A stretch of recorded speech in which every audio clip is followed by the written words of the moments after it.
think we wanted to save the best for last year on the Cash Flow Kings. It's the StrongMan situation.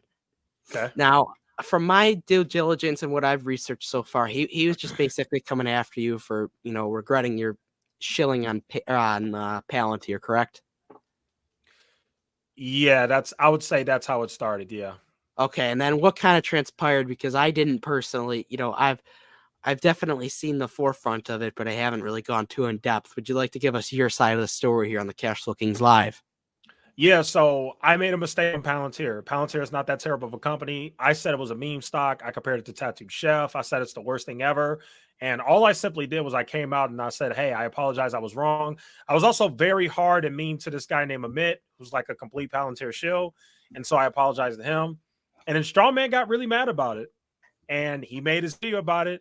And I would say that's kind of where it started. I wasn't that mad about it. It's like, okay, like that's on brand for him. Yeah, right. It is on brand for him. But like, yeah, your opinion is dumb or whatever. But let me first say this, because there's a lot to go over here. I knew that it was inevitable that me and him would get into it anyway. I knew it was inevitable because that's who that guy is. I'm sorry. Like, that's who this guy is. That's what he does. I know I do it too, but at least I got some allies here. Like, I got a few decent people who are allies here. I mean, that guy, he'll go against anybody except for me, Kevin. I don't know why he likes Kevin so much, but besides me, Kevin, him on the channel. He'll go against anybody else. But I think the way it escalated was he made a video, which I still stand by what I said, and I don't think I did anything wrong. I had a huge problem with a video he made a while ago where he basically said that he doesn't like DEI, which is like diversity, equity, and inclusion. And I understand the criticisms for it. But when you say things like, I didn't get promoted because they hired some black gay woman over me, I had a problem with that. Because it's like, maybe it happens, but I don't really think it happens to the effect that you think. And what I mean by that is, sure, are they hiring minorities at DEI positions? Yes, that might be a problem. But if you really think that they're hiring somebody to be an accountant and get the promotion over you because they're black and they're a woman, that's stupid. Like, the company would crumble if they were doing that. You have to hire people at these positions that are competent. So I had a huge issue with that. So then he goes on this weird rant in this weird video in his car while driving where he says like, I've worked 3 jobs. I work for the military, NASA, and whatever he does now. And he said that I've never gotten promoted ever. And it's because I had crappy bosses in all 3 jobs. Antennas rang up in my head. I'm like, okay, I've had a few jobs too. I've had maybe like 1 or 2 bosses that I could say were really bad. When you have 3 jobs in a row and you're not getting promoted, I think it's complete BS for you to say, oh, every boss I had was bad. No, it's probably you. So I went after him for it. I called him out for it. And I told the truth of how I honestly felt, and he got really mad about it. And then that's when he took the gloves off. He really came after me. He started pulling up my old videos. He's like, you're a grifter. He called me a grifter, which is so funny. And I know there's some StrongMan listeners in here. So I want to make this clear. It's so funny that you call me a grifter. I don't sell anything. I don't make money from anything. There's no links in my description. There's a million links under your description. So if anybody is closer to a grifter, it will be you. Like, you charge people $100 to debate you. You have a Patreon for people to whatever. You have your tax. You have all these different links. So I just think that's hilarious that he tried to call me a grifter. But yeah, that's really the whole thing. He got mad because I basically came at him for the fact that he had 3 separate jobs and he didn't get promoted, which I don't think I did anything wrong there. Like, yeah, it's probably you, dude. Like, yeah. Yeah. Well, do you think there'll ever be a chance that will be resolved? Because I was recently in a situation where I was in a bit of a situation with somebody. I knew I'd get into it with it sometime, and we've resolved since then. Do you think there would ever be a chance? No.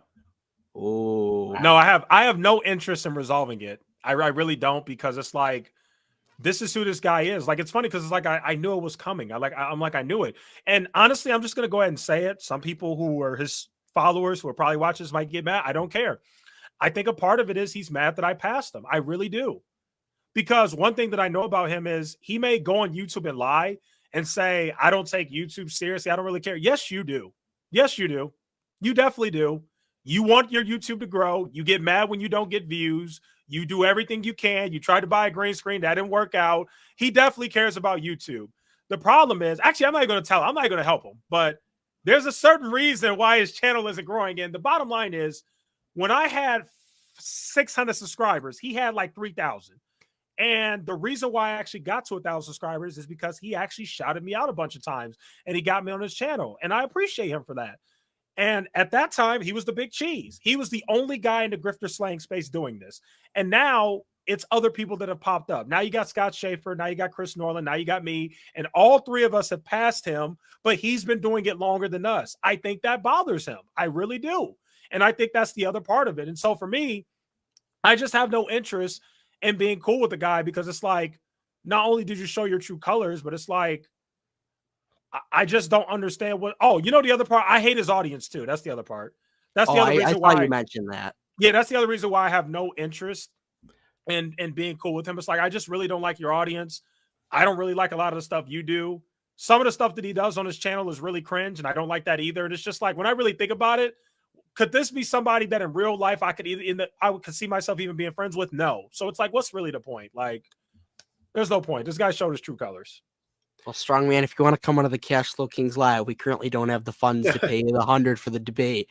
We're kind of burning money right now, so everybody smash the like button for us. You know what? I'll pay the 100 if he'll come on. Why not? Well, let me answer Lincoln's question. Lincoln said, Echoes, you did low blow him as a toxic coworker. Okay, so my response to Lincoln when he says you did low blow him, my question would be, how did I low blow him? Was what I said not nice? Yes, but he's the one who made a public video saying that he's never been promoted and he's mad about it. And then he went on this whole rant like, that's why you should never trust your job or your employer, be your own man, get your own thing. That's why I started my tax business. And that's my, whatever. And my whole thing with that is, he put out a piece on his YouTube exposing his own personal life. Me as a YouTuber, I have every right to comment on it. I don't understand how that's a low blow. I mean, let's just all use our brains here. If you've worked at 3 different jobs, including the military, and you've never been promoted, should you not take some sort of personal accountability? That's just always been me. I don't like people who blame everybody else. I hate people like that. Whenever they have problems or something bad's going on in their life, they blame everybody else. It's this person's fault. It's that person's fault. They don't like me. They're bad. No, it's you. It's you. That's it. That's all I said. I don't think that's a low blow. You know, there's like a saying where like, if every relationship you ever have turns to shit, the common denominator is you. Yes. And that's where you should look in the mirror. And that's exactly. I think there is some truth to that. Like, it's like, if everybody in your life is terrible and toxic and everybody's always like against you or whatever, at some point it's like, maybe take a look at what you're doing and like who you're deciding to hang around with and stuff, you know? Yeah.